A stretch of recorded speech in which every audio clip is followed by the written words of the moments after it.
Salamlar hər kəsə.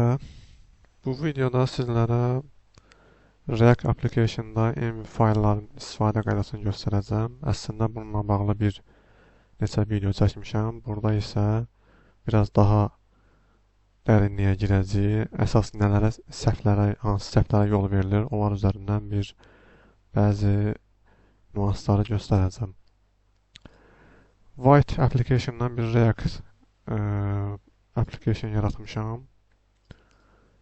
İlk öncə burada bir env fayl yaradırıq. White'ın bir xüsusiyyəti var ki, env fayl yaradanda, env faylları dəyişiklik olanda o avtomatik özü refresh gedir. White application-dan yaratdığımıza görə env fayllarda belə bir qayda var ki, əgər biz White-dan yaratmışıqsa, keylərimiz White @ application-dan başlamalıdır. Misal üçün, altdan xətniyim bərabərdir olsun nicat. Bu formada yaratdıq. Kodumuzda indi bunu istifadə edək. Bu nədir?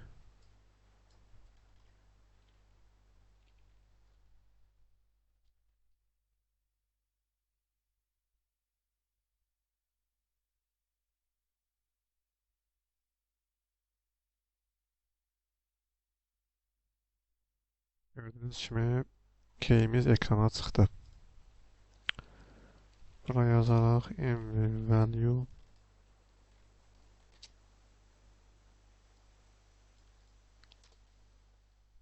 bir də env type yazaq. Type of yazıb həmçinin bu dəyərin tipinə baxırıq.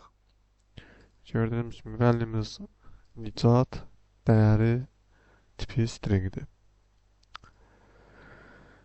Bunu nəyə görə yazdım? İndi göstərəcəm. Bunların şeyləri silək. Okay, bu standart bizim env faylı istifadə etməyimiz, onu göstərmə qaydası. Burada dediyimiz kimi white-la başlamalı bütün keylər. Əgər biz belə bir şey yazsaq, tutaq ki, app name nicat. Biraz fərqli bir şey qoyaq. Onu gətirib burada istifadə etsək, biz artıq heç nə görməyəcəyik. Ona görə biz front tərəfdə env faylların dəyərlərini görmək istəyirsə, white-landırsa, white-la başlamalıdır. Digəri isə Siriana yaradılan applicationlarda isə React app olmalıdır. Dokumentasiyanı zaten baxsanız görəcəksiniz. Okay. Normal dəyəri çıxartmağı qaytaraq geri gördük. Burada belə bir maraqlı bir şey var. Gəlin onu ilk göstərim. Tutaq ki, bizim base URL-imiz var. Belə bir base URL yaradırıq. Daha sonra white app'dan xət app deyək ki proxy URL-i yaradırıq. Burada white'ın belə bir gözəl xüsusiyyəti var ki, biz dollar mötərizə açırıq. Həmin bu base URL-i bura daxil edirik. Misal üçün /API/ deyək ki v1. Misal üçün. Save etdik. Gəlib burada bunu istifadə edək. Gördüyünüz kimi avtomatik həmin base URL-i əvvəlinə daxil etdi. Proxy URL-in və sonuna da biz yazdığımız dəyəri əlavə etdi. Yekunda bu formada bu harda kömək olur? Misal üçün, bizim əgər birdən çox fərz edək ki, env dəyərlərimiz olacaq. Hamısında yəni localhost 3000 və yaxud hər hansısa bir API təkrarlamırıq. Bunu bir yerdə sanki dəyişənə çıxardırıq və onu bu formada istifadə edirik. Dəyişiklik olanda da çox rahat olur. Bunu bir yerdə dəyişirik avtomatik hər yerdə dəyişir. Belə bir dollar parantez mötərizə ilə funksionallığı var. Daha sonra nə göstərək? Daha sonra demək istədiyim şeylərdən biri odur ki, bəzən white-la nəsə dəyişənlər yaradanda, tutaq ki, bu formada dəyərlər verilir. Və yaxud API-nin özü bu formada yazılır. Daha səliqəli struktur olsun deyə, həm də problem olmasın deyə həmişə məsləhət olar ki, dırnaq içində dəyərləri verin bu formada. Adi qaydada yazmayın. Bu daha düzgün struktur olur. Sonra ən çox istifadə olunan şeylərdən biri bəzən biz bəzi məlumatları enviyə çıxardırıq və onlara true, false, boolean dəyərlər veririk. Misal üçün və yaxud boolean value deyə buna yazırıq true. Gördüyünüz kimi belə bir dəyişən düzəltdik.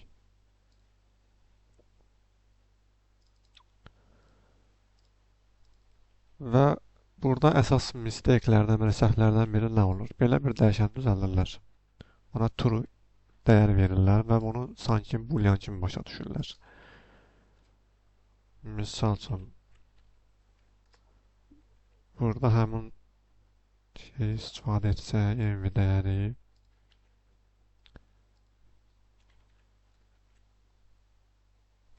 console log yazaq, eyni şey verək ekrana.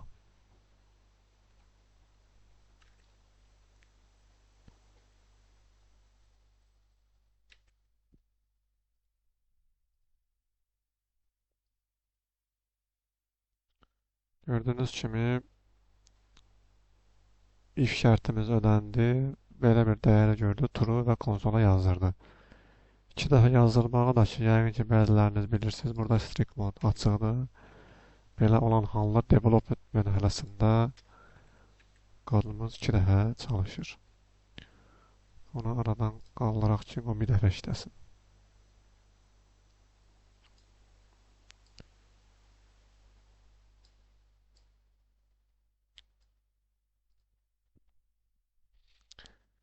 İndi gedək bunun edək false.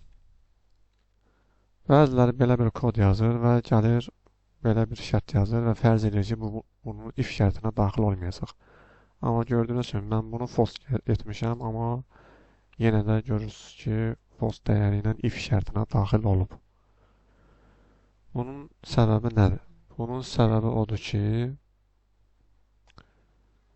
env-də saxlanılan bütün dəyərlər string formatında olur. İstəyir bura nə yazırsınız yazın, rəqəm yazın, true, false yazın və yaxud hər hansısa bir sözlər yazın. Bunlar hamısı string formatında olur. Eyni ilə bu boolean dəyərlər üçün də keçərlidir. Biraz əvvəl ona görə demişdim ki, həmişə məsləhət görülür ki, bunlar bu formada yazılmalıdır zaten. Yəni adi qaydada false yazmağımız bizə anlatmasın ki, bu bildiyimiz boolean false-dur. Bunun qarşılığı budur. False. String false. Həmin bu string false da bildiyimiz adi söz olduğuna görə JavaScript bunu normal bir string dəyər başa düşür və bu if şərti ödənir. Biz əgər burada real bir problemsiz kod yazmaq istəyirsə, o zaman birbaşa kod yazıb o dəyəri yoxlamalıyıq. Misal üçün false bərabərdirsə bu şərt ödənsin. Və yaxud false bərabər deyilsə ödənsin. Gördüyünüz kimi artıq if şərtinə daxil olmur. Yəni boolean dəyərlər string value'lar kimi bu qayda ilə yoxlanılmalıdır. True, false və s. Bunlar da nəzərinizdə olsun. Daha sonra nə göstərək?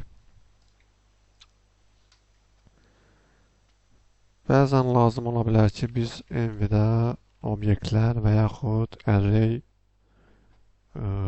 dəyərlər saxlayaq. Onu necə edirik? Onu da ki, object value.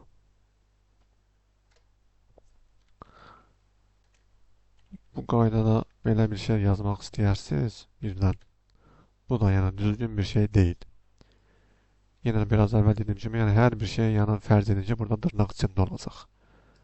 Əgər biz obyekt yaratmaq istəyiriksə, yenə dırnaqlarımızı açmalıyıq. Obyektimizi açdıq. JSON formatında. Misal üçün name 2.niyad. Bu formada obyektlərimizi yaratmalıyıq. Misal üçün value olsun, nə bilim 1, 2, 3 dırnaq. Bəs bunu oxuyanda necə edəcəyik? Gedirik yenə kod tərəfə.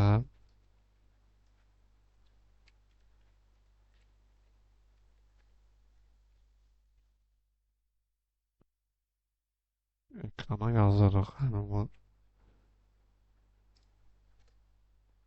obyektimizi.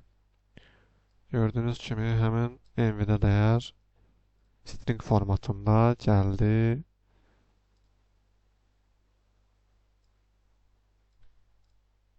Konsola yazdırıldı. Bunu bir dəyişənə mənimsətsək, tutaq ki, obj data bərabərdir buna. Obj datanı konsola yazdırsaq, bu formada bir dəyəri konsola görürük. Obyekt olduğuna görə biz indi bunu bu formada yazmaq istəyəcəyik, amma bu bizə heç nə verməyəcək. Nəyə görə? Çünki bu hələ ki string formatında. Yəni stringin name'in deyə bir yazılış, belə bir yazılış yoxdur. Biz bunu çevirməliyik obyekt formasına. Onu etmək üçün nə edirik? Bunu çeviririk. Bir parset obj deyək. JSON parsla çeviririk, obyekt halına qaytarırıq. Artıq mən parset obj-nin name'i deyə yaza bilərəm. Gördüyünüz kimi bu ilk obyektimiz string formatında, sonra onu çevirdik, parsetdik stringi obyektə. Artıq bu normal bildiyim JavaScript obyekt oldu və onun name'in və yaxud hər hansısa bir parametri varsa, propertisi varsa onu istifadə edə bilərik. Eyni qayda həmçinin obyektlər, arraylər üçün də keçərlidir. Yenə bu qaydanı arrayimizi açdıq, içinə obyektlər doldura bilərik. Gördüyünüz kimi birinci olduğu kimi çıxardır. Array value deyək. İndi o məsələyə də gələcəm bu error söhbətinə. Bunu çevirdik, array etdik.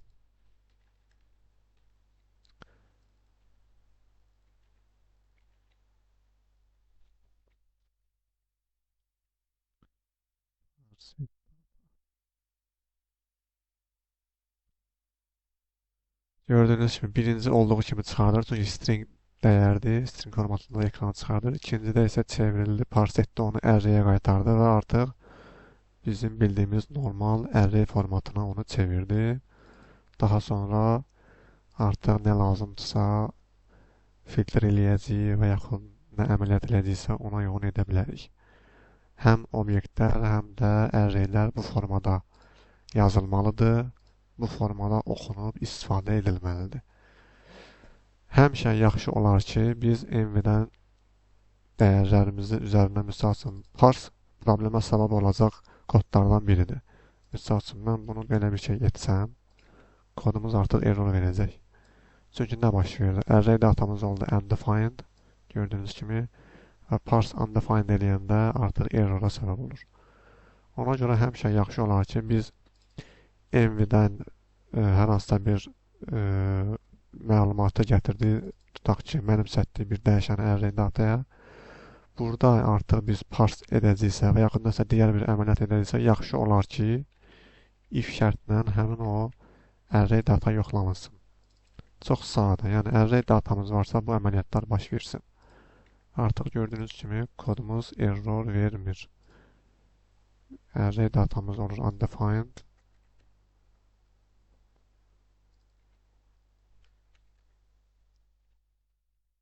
Gördüğünüz kimi undefined'dir və if şərtində daxil olunmur. Yenə bu kodlarda icra olunmur və xətada baş vermir. Və yaxud birbaşa burada da bir kod yaza bilərsiniz ki, əgər data varsa parse olunsun. Əks halda, misal üçün, boş obyekt olsun və yaxud nə olsun, istəyə uyğun olaraq bu qayda ilə yoxlamalar edə bilərsiniz. Həmçinin biraz da təkmilləşdirə bilərsiniz bunu. Misal üçün, type of artıra bilərsiniz. Burada daha da bərabərdir stringdirsə, bu əməliyyat baş versin. Əks halda nə lazımdırsa onu qaytarsın, return etsin. Bunu da dedik.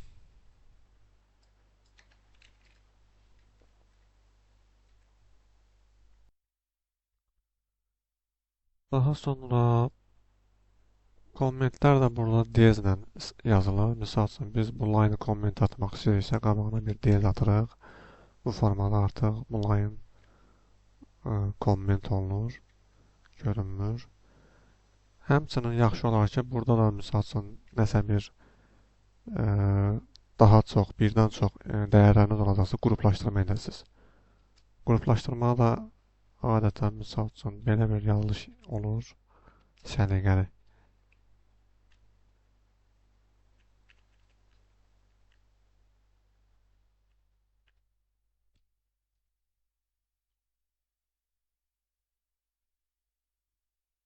Burada artıq sizin app URL-ləriniz olur. Fərz edək.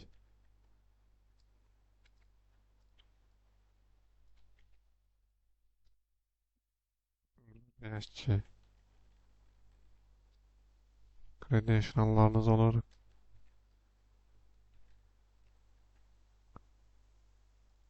Misal üçün APK.